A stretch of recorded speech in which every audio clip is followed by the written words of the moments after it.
प्रधानमंत्री नरेंद्र मोदी पूछ रहे हैं कि राहुल गांधी और गांधी परिवार की समझ को क्या हुआ, और वो क्यों पूछ रहे हैं आप खुद देखिए। नरेंद्र मोदी जो भी काम करते हैं उनका विरोध वो लोग करते हैं जो लोग खुद को गांधी का फॉलोअर बताते हैं। नरेंद्र मोदी स्वदेशी के लिए जिस लेवल पर काम जाकर कर रहे हैं उसके बारे में आगे और बताऊंगा, लेकिन पहले देखिए कि इंडी गठबंधन और राहुल गांधी किस लेवल की पॉलिटिक्स कर रहे हैं। चौकीदार चोर पर पिटे इंडी वालों ने वोट चोरी का नया स्लोगन जो है वो लॉन्च किया। राहुल गांधी इसी मुद्दे पर बिहार में घूम घूम के यात्रा कर रहे हैं। इंडी गठबंधन माहौल भी बना रहा है, बहुत भीड़ आ रही है। अरे बहुत भीड़ तो भारत जोड़ो यात्रा में भी आई थी, क्या हो गया था। लेकिन इसी चक्कर में राहुल गांधी कुछ ऐसा बोल गए जिसमें वो फिर खुद गिर गए। करेंगे 6-6 साल का बच्चा मेरे कान में आके बोल रहा है कि वोट चोर गद्दी छोड़ो। वो समझ गया कि वोट चोरी हो रही। सुनिए एक बार राहुल गांधी को। वोटर अधिकार यात्रा, इसमें बड़ी इंटरेस्टिंग बात निकल रही है जो पिछले 2 यात्राओं में नहीं थी। इसमें क्या हो रहा है, छोटे छोटे बच्चे आ रहे हैं, बड़ा स्ट्रेंज फिनोमिना है। छोटे से बच्चे आ रहे हैं, मेरे पास आ रहे हैं और मेरे कान में कह रहे हैं वोट चोर गद्दी छोड़, एक के बाद एक। मतलब ये एडल्ट्स नहीं है, छोटे से हैं। अब छोटे से 6 साल के बच्चे को पता लग गया,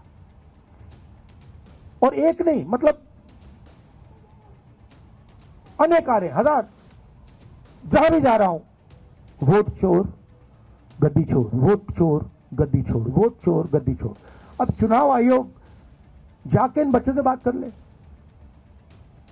पता लग जाएगा। बट बड़ा यूनिक फिनोमिना है।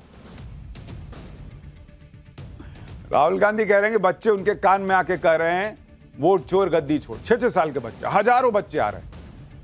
भाई इसे तो कान ही दुख जाएगा कि 1000 बच्चा एक एक करके आके बोलेगा वोट चोर गद्दी छोड़। इनकी टीम कैसी है, 1000 बच्चा खड़ा करे, एक के बार बुलवा दे वोट चोर गद्दी छोड़, सब एक एक करके कान में आ रहे हैं। कह रहे 6 साल का बच्चा समझ गया। अरे 6 ही साल का बच्चा समझेगा, बड़ी पब्लिक कैसे समझेगी। वो तो सवाल कर रही है कि ये वोट चोरी है। मान लीजिए ये कह रहे हैं कि 65 लाख वोट जो है वो SIR में हटा है, इसका मतलब 65 लाख वोट चोरी हुआ है। अरे तो आप 65 लाख, अभी 1 महीना का समय था ना, जुड़वा देते 65 लाख नाम वापस से, सबका कागज दिखा दिखा के वोट चोरी रोक देते। नाम नहीं जुड़वाना है 65 लाख का, कैसे जुड़वाइएगा। उसमें से कई मर गए, कई इधर उधर चले गए। माहौल पूरा बना रहे हैं, बच्चा आके कान में कह रहा है। विपक्ष की ऐसी पॉलिटिक्स चल रही है जिसमें वो खुद अपना मजाक उड़वा रहे हैं। जैसे भ्रष्टाचार के मुद्दे को लेकर इंडी गठबंधन के लोग खूब नरेंद्र मोदी के खिलाफ बोल रहे हैं कि नरेंद्र मोदी PM CM के जेल जाने पर उन्हें पद से हटाने वाला कानून क्यों बना रहे। लेकिन जिस वक्त भ्रष्टाचार के मुद्दे पर नए कानून पर इतना हंगामा हो रहा है और इंडी गठबंधन बवाल काट रहा है, उसी वक्त देखिए कि इंडी गठबंधन के राज्य पश्चिम बंगाल से कैसी तस्वीर आई। आज ही बंगाल के मुर्शिदाबाद में ईडी ने शिक्षक भर्ती घोटाले में TMC विधायक जीवन कृष्ण साहा को गिरफ्तार किया। जीवन कृष्ण साहा की गिरफ्तारी से पहले खूब हाई वोल्टेज ड्रामा हुआ। जब ईडी ने उन्हें गिरफ्तार करने की कोशिश की तो वो भागने लगे। गिरफ्तारी के डर से घबराए विधायक जीवन कृष्ण साहा ने सीधे घर की चारदीवारी फांदकर भागने की कोशिश की। परिसर की चारदीवारी को फांदकर भागने की कोशिश के चक्कर में विधायक साहब कीचड़ और मिट्टी में सन गए। पीछे लगा भी लग रहा है।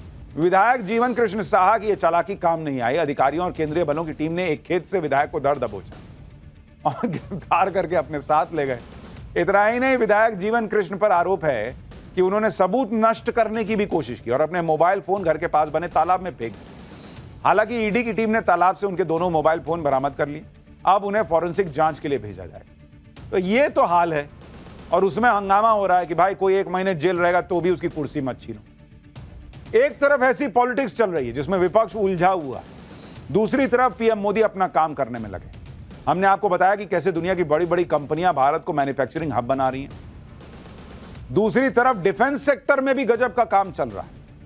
नरेंद्र मोदी ने लाल किले से जिस सुदर्शन चक्र की बात की थी उस पर भारत ने पहला कदम भी उठा लिया है। नए एयर डिफेंस सिस्टम का सफल टेस्ट हो गया है।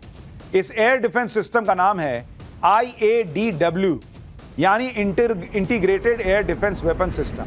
यह एक multi layer air defence system है जो पूरी तरह स्वदेशी है। इसमें स्वदेशी QRSAM यानी quick reaction surface to air missile शामिल है। यह मिसाइल हवा में ही दुश्मन के टारगेट को फोड़ देती है। ये देखिए, इसमें advanced very short range air defence system missile है। यह छोटी दूरी की मिसाइल प्रणाली है जो नजदीकी टारगेट को तबाह कर देती है। इसके साथ ही इसमें laser based directed energy weapon शामिल है। यह एक एडवांस लेजर हथियार है जो हवा में दुश्मन के हमलों को बेअसर कर देता है।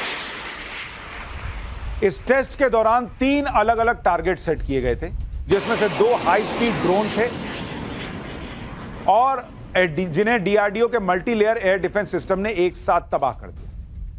भारत के नए स्वदेशी एयर डिफेंस सिस्टम को देखकर पाकिस्तान और चीन की भी टेंशन बढ़ गई, क्योंकि ऑपरेशन सिंदूर में दोनों पड़ोसी भारत की एयर डिफेंस सिस्टम की ताकत ऑलरेडी देख चुके हैं।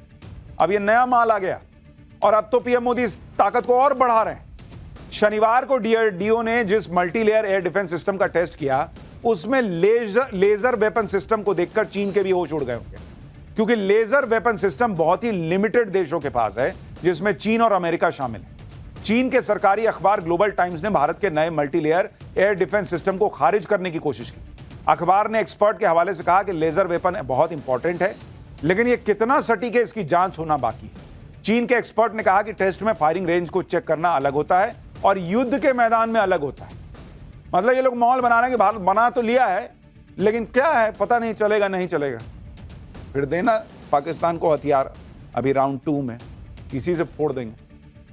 चीन के इस तरह का बयान देना ही यह बताता है कि उसे नए भारत की ताकत का अंदाजा है और उसको परेशानी हो रही। चीन को पता है कि अगर Bharat multi layer air defence system का जाल बिछा देगा तो भारत के आसमान को भेदना अभी ही मुश्किल है, तब तो और नामुमकिन हो जाएगा। एक तरफ देसी एयर डिफेंस सिस्टम है, दूसरी तरफ देसी जेट इंजन है। ऐसा काम ना हो रहा बॉस, आप सुनते जाइए। प्रधानमंत्री मोदी ने स्वदेशी जेट इंजन की बात भी की, क्योंकि जेट इंजन के मामले में अब तक भारत दूसरे देशों पर निर्भर था। इस मामले में भी काम तेजी से आगे बढ़ने वाला है। भारत और फ्रांस मिलकर जेट इंजन बनाने वाले हैं।